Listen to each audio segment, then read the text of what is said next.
Where's Waldo? Something here is not like the others. Where is it? Something here. No, it's not the dumbass in the middle of the screen. Come on now. We can play those games with me another day. No, EOS over here.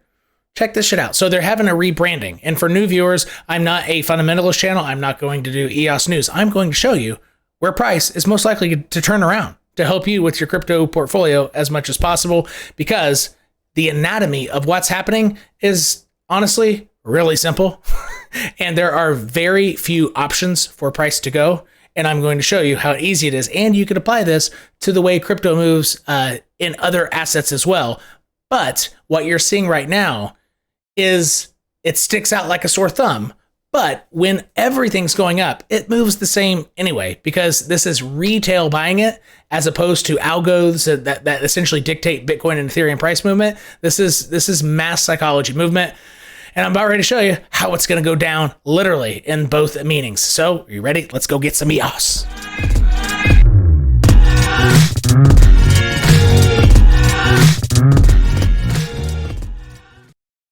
I'm using EOS versus Tether on KuCoin chart specifically. You don't have to use this exact one, but in terms of getting it to the penny, that's the chart I'm on. We're going to zoom way in here. Let's look at the anatomy of this drop. Typically, after a big drop, you have some form of hesitation and then finalize the drop. And on your way up, this exact first hesitation during the big drop. So you just draw a box, and this is where buyers stop being buyers and sellers come in. You almost always, unless it's a bull market. So in non-bull market anatomy, non-bull market, it's almost 100% of the times you have a big drawdown or the rally is over. So guess where? I mean, just look. This is where buyers stop being buyers, and it went sideways for quite a while.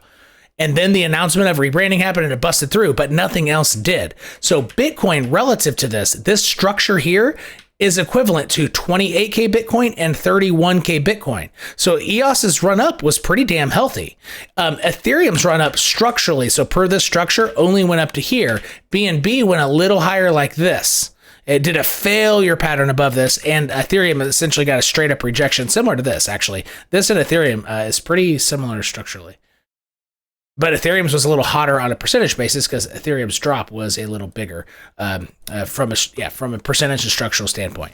All right, now this typically only happens when Bitcoin is allowing altcoins to go up. But this is a news-driven event, so this is not going up with the Bitcoin algos. Therefore, the probabilities of what I'm about to show you, probabilities of it happening, are increased. Am I giving you guarantees? So I sold my house at 100x leverage because Cosa says, no, this is not financial advice. I'm wearing a freaking cartoon shirt. I'm some dude on the internet. But what I'm about to tell you, I'm only letting you know, because this is retail driven, what I'm about to show you has a heightened or an increased probability of playing out to a T, as opposed to when altcoins go up because Bitcoin's going up. Because therefore, or in that situation, I apologize, Bitcoin is dominated by essentially hedge fund algos, accounting for 85 to 95% of the trading volume on Bitcoin, and they play games, right? All right, so there aren't being games played here, to my knowledge. Look left. Look left. Where do you see a bunch of wicks coming down? Right here. Where did price go? Let's go like this. Connect these wicks. I'll also connect it up to. So my eyes were staring at this wick right there. So I wanted to drag this box to this area and only make the box as high as that wick. Price has stopped in this box as of now. However, there are going to be a ton of people putting on shorts in this area. So opportunists, now games might be played. Now the exchange bots, or just other people understanding where liquidity is going to lie in form of stops, I'm guessing that it's going to go higher than this. I don't think it's just going to turn around from this. Sometimes that's exactly what plays out. But because this has so much retail behind it, I don't think that's what's going to happen. I think people are now going to step in and piss with retail. And it's not necessarily going to be based off the Bitcoin hedge fund algos. I think it's going to be exchanges pissing with people, essentially, is what's going to happen. I know it sounds illegal, and I'm not blaming any exchanges, but I've seen it happen, and we've watched it happen on my Discord community over and over and over, exactly to like the micro, the micro amount to just exactly get stops. All right. So there are tons of short stops. Okay. Not short stop as in baseball, but stops from people shorting here. They're going to be taken out with a high degree of, high likelihood. So where is price if that's accurate? And this right here is not the top, which I'm guessing it's not. I would say it's the fourth most likely scenario out of what's going to happen up here. I would say, if you look left, where else do you see wicks down like this, like wicks down? So right here is one, right here is one, right here is one, right here is one, and here's a wick up that's fairly in the same area. So I'm going to take my eyes and leave it. I'm going to start it here on these wicks down. And I'm going to take it all the way up to maybe even higher than this wick that I'm at right now. I might take it all the way up to here. This could turn into a very large, essentially a short squeeze.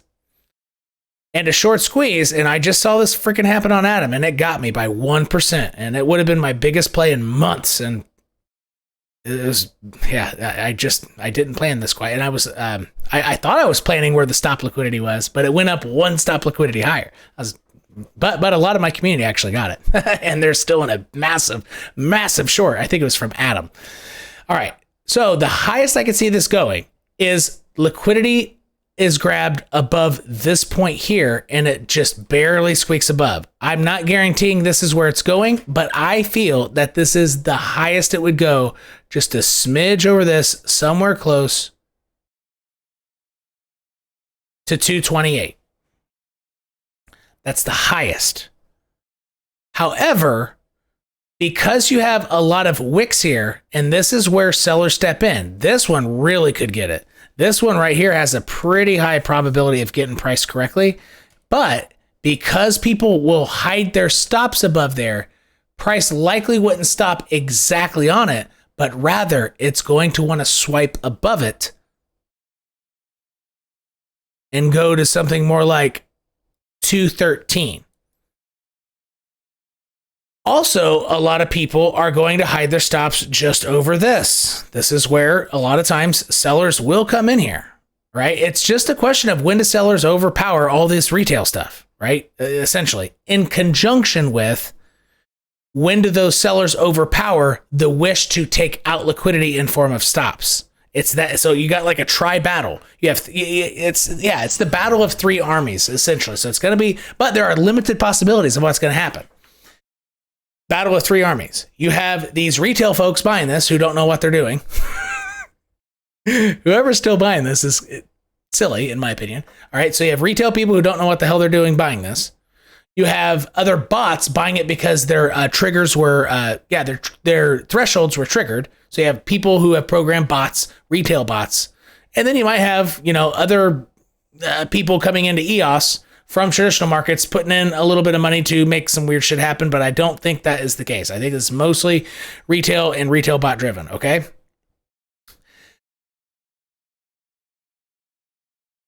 That's one army. The second army are the people scouting the stop liquidity, okay? They want it to go grab it so they can take on their shorts there. Because the orders for a stop for a short, so a stop for a short is a buy order. So people who want to short, there must be a buy order there. And so if there's a bunch of stop liquidity above there, that's in form of a buy order. That means somebody with like $1 million, they want to place $1 million worth of shorts there. They can only do it where there's a pocket of a bunch of buys. So if a bunch of geniuses think they're going to short this exactly at the bottom, let's say at the bottom of here, they're all going to put their stops just above or just above here. Actually, hopefully not that high, because that's like 7% difference. Let's measure that. But anyway, the second army, that's way too high. So the second army is going to want to short where there are a bunch of buy orders, because those are stops for shorts, for retail shorts, thinking they're genius shorting it exactly at the line. All right. And then the third army are just people naturally on spot seeing, oh shit, these levels have been hit. I'm going to become a seller. But sometimes, okay, and that's the third army. But sometimes you get a straight up conversion, people deserting army 1, going straight to army 3, going straight from buyer exactly to seller. I do that all the time. I'm a buyer down low and I'm selling exactly out of line. Not futures necessarily, but just spot. I flip from army 1 to army 3 constantly. And so should you. Not financial advice. But you also have people who have been waiting to get the hell out of this, who weren't buying this. They're just like, oh shit, I'm like only 60% down now. Great. They're going to step in and become sellers as well, because it's gotten high enough where they're like, okay, I'll cut my losses here. So you have the battle of 3 armies. But even though that sounds tricky, and actually it is, you don't know where it's not just buyers and sellers. You have 3 armies here. But on a chart, you have limited possibilities of where this could stop. And let me label all these. So we have one up here.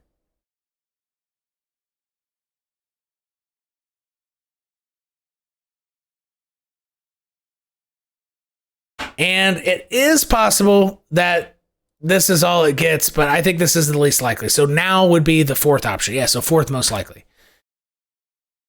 Okay. When you have retail buying stuff at this level, it's always good to have your top 3 most likely scenarios, which I have here, and 2 what ifs. Only when retail is buying the shit out of stuff. In bear markets, you only need a top 3 most likely. But right now, retail is going crazy. So you need 2 what ifs, because what ifs happen when retail is heavily involved. So the first what if is it's done now at the time of this recording.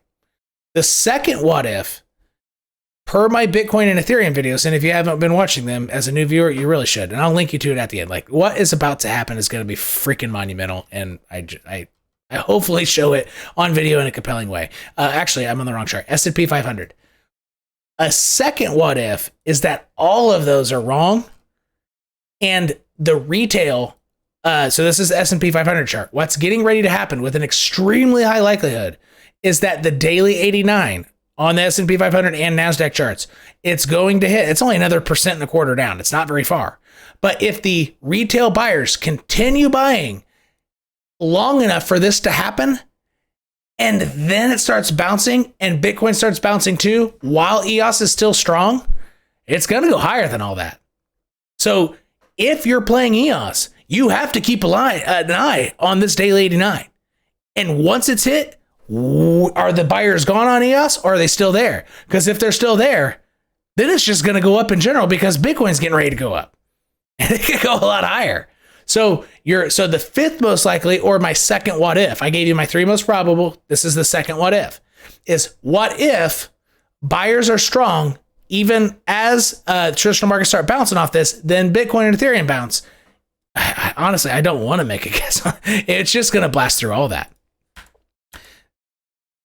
And that's my warning and my disclaimer that, don't go sell your house to 100x leverage at each of those, places that I just showed you on EOS, because there is a strong what if case building up. And it could, let me go to the 2-hour chart here. Yeah, it is possible that if buyers can hang on, I mean, EOS is going to go up to one of these levels. I mean, it'll go significantly higher. I mean, it could go to $2.80, $3. That's a what if though, but it's a very serious what if, because this retail exuberance could last, and the S&P 500 and NASDAQ could hit that level tomorrow, then race up and in on a strong green day. So it could be tomorrow that EOS blasts through here. It could be that fast, or S&P 500. Let me go back to that chart. Takes just hovers, wicks below that line, and takes. Let's go to the 1-hour chart. And takes a crap ton of time on it. So like this, takes a lot of time on it. It will bounce from it to a certain degree, but it takes its sweet time to do it. Well, by then, the retail buyers will be gone on EOS if it hasn't got its bounce on there.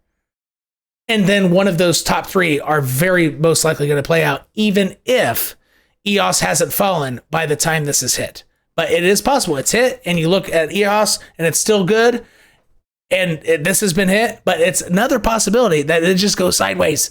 Therefore, Bitcoin doesn't go up. Therefore, that bullish what if doesn't happen. Does that make sense?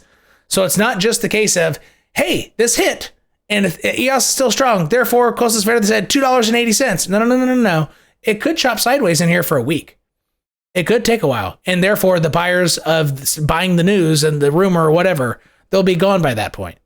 So I've given you the 5 most likely ways that EOS is going to move throughout late August, very early September.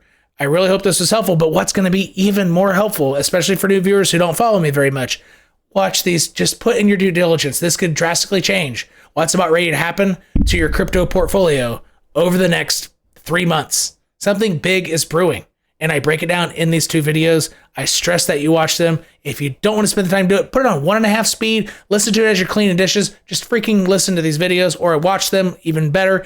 We will see you next time. Take it easy.